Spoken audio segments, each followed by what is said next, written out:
On with some of the second line defenses. Again, we've talked a little bit about inflammation, a few of these other ones here.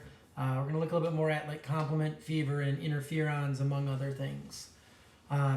Fever is, again, probably one of the biggest indicators that there is some type of infection. And fever, while it's not specific to bacterial infections, is probably most efficient against bacterial infections.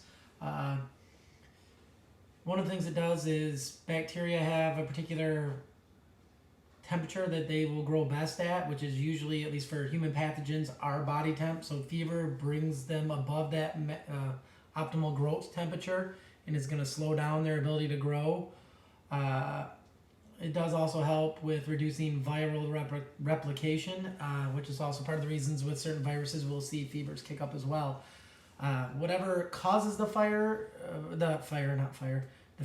is what's called a pyrogen, which is a fire generator if you break down the word. Again, this can be something that our body makes ourselves. That would be an endogenous pyrogen. Sometimes the microbial byproducts or something that's part of the microbe will trigger that fever as well. And again, elevates the temperature above their maximum growth temperature. So that's going to slow down the ability of them to attack, while it also will speed up the metabolism in our cellular response. So again, we're trying to slow down the enemy, pick up the speed of the cavalry here. Again, part of innate immunity, it's anything where once you start, so normally about 98.6, usually they say about above 100 is when we'll start considering something actually a fever. Sometimes it can be with an inflammatory response, sometimes not. It does cause us to lose more water through respiration and through the skin a little bit. So we generally are wanting to drink more water to prevent dehydration when we are running a fever, because you are going to lose more that way. The release of the pyrogens or bacteria, other things here, these circulate in the blood. It basically is almost like it's going up to the thermostat and turning up the temperature a little bit. So your set point goes higher, your low end of that range goes a little higher, the high end goes a little higher. So it's basically you've now reset your thermostat. We're going to see that there's multiple stages to this. There's onset, which is the beginning, the rise of that stadium where it's holding there, and defervescence, which is the decrease of that, which we have on here. So onset, we're getting dermal blood vessels to vasoconstrict, holding more heat in that center there. A lot of times you're going to feel cold even though you're not. You're going to shiver. If you've been watching anything with the COVID-19, one of the things that they're talking about is the really intense shivering with some of the people that are running those fevers. And that muscle contraction is trying to generate the heat to bring that body temperature up more.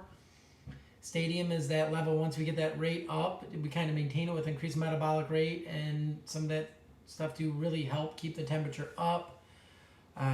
It's really helping our immune system to fight off this particular organism, and along the way will help the body kind of sequester zinc and iron, which are going to help slow the growth of any of those microbes as well. Defervescence is when that fever breaks and it's going to start going back down there. So the hypothalamus not being stimulated by those pyrogens anymore. We will vasodilate, we start to sweat, and that's like a lot of times when they say the fever breaks, you start sweating, and it's what you're going to do to try to drop your body temp back down to that normal range once you've got through that event. Again, inhibits the reproduction of bacteria, especially, also very effective against certain viruses. It's going to help also with the antiviral activity of interferons.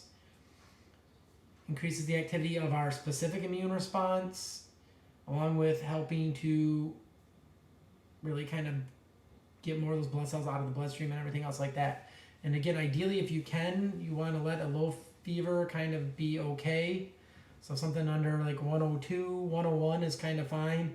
Anything above that, you want to start trying to bring that fever down. Too high a fever can start causing damage to tissues and other things like that, and that's again something we want to avoid a little bit. Again, high fevers, anything above 103 or 102 in an adult, they can start causing changes in metabolic pathways, can start denaturing protein.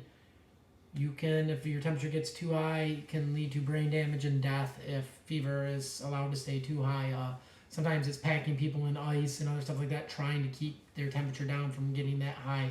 it every once in a while can get into a positive feedback loop and really spiral. So it's something that low fever is good, too high a fever is going to be dangerous. Another innate mechanism here is what is called interferon. Different cells, and I'm not so worried that you know the differences between alpha, beta, and gamma interferons, but different cells make different types of interferons. The main thing is this is, again, still non-specific because it's against multiple types of viruses, not a specific antigen or a specific virus. But this is made in response to cells that can become virally infected. What they will do is it releases this particular protein, and it's going to act on cells in a kind of paracrine fashion and the ones that are around there. And it's basically, I always kind of joke around and call it the Paul Revere protein, because it's kind of running around going, the viruses are coming, the viruses are coming, the viruses are coming. And basically tells all those other cells nearby, put yourself in, board up the doors and windows, don't let any viruses in, so kind of puts them in an antiviral state. Again, binds to those neighboring cells, triggers enzymes that are going to really mess with any viral RNA or DNA synthesis, inhibits enzymes that those viruses are going to try to trigger. It's also going to stimulate macrophages and what we know, what is nicknamed NK cells, but natural killer cells. And they're going to help those find those infected cells and kill those off. And we'll talk about NK cells towards the end of this section. So this kind of shows the idea of it right here. You get a virus that gets into a cell, starts making viral parts. As the cell is infected, it releases this interferon, which is going to act on neighboring cells, tells them to, hey, board up the doors and windows. We don't want any viruses getting in, and is going to put them in a state that makes them much more difficult for them to get infected by a virus. This one's kind of jumping on the grenade in that sense. A third one here is the complement system. Again, this one's a really kind of crazy thing going on here. This is a bunch of antimicrobial blood proteins. So it's at least 30 different plasma proteins that are a lot of times can be triggered a couple different ways, sometimes with antibodies, sometimes without. And a lot of these are synthesized by the liver, and they have this really crazy kind of cascade of events that are going to help damage foreign cells, pretty much. Again, can be activated by antibodies attaching to a foreign substance, can be also activated by just the complement proteins binding to some stuff on the cell wall. This one, again, really good against living type of cells in that it tends to put holes in their membrane. So it makes it really good against bacterial infections. Again, not so good against something like a virus. But again, widespread, a number of different bacteria. So again, non-specific, it's innate. So what this does is it can do a few different things here.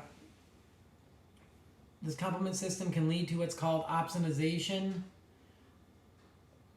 What this is going to do is this complement protein can trigger phagocytosis to happen. So if you get a lot of these complement proteins getting on the surface of this foreign cell, it can basically be like a label on that cell saying, eat me. So this complement is along, antibodies can do this as well, opsonization, but it basically paints a target on this cell saying, this is to be destroyed, come and digest this or eat this. It can also help trigger inflammation, activate those inflammatory responses like we talked about, and how they're going to be beneficial to attract more phagocytes to the particular area. One of the other things it does is it actually makes a membrane complex that causes a hole in these foreign cells. And again, if inside of a cell becomes outside of a cell, that is going to lead to the death of the cell because it can't maintain homeostasis. So if you poke a hole in a balloon, you don't have a balloon anymore. It's kind of the same way with the bacteria. You poke holes in bacteria, you kill off that bacteria. And then the other thing is going to be here is involved in getting rid of some of these immune complexes. So these antibody-antigen complexes here, it's going to be involved with that. So this shows you a few of the different things that the complement system is doing. Enhancing phagocytosis, triggering inflammation, basically popping and disintegrating cells, as well as eliminating some of these antibody-antigen complexes that we can see every once in a while. Like I said, it is a really crazy drawn-out pathway. Normally in class, I try to mess with everybody and kind of go and start reading through all this and try to mess with you. I want you to understand it's a large number of blood proteins that are going to be involved in this cascade event.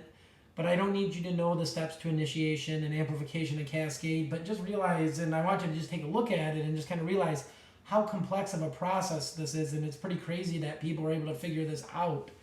But you can see here it's a number of cascading events that lead to these membrane complexes being made that is going to do that cellular lysis of these foreign cells.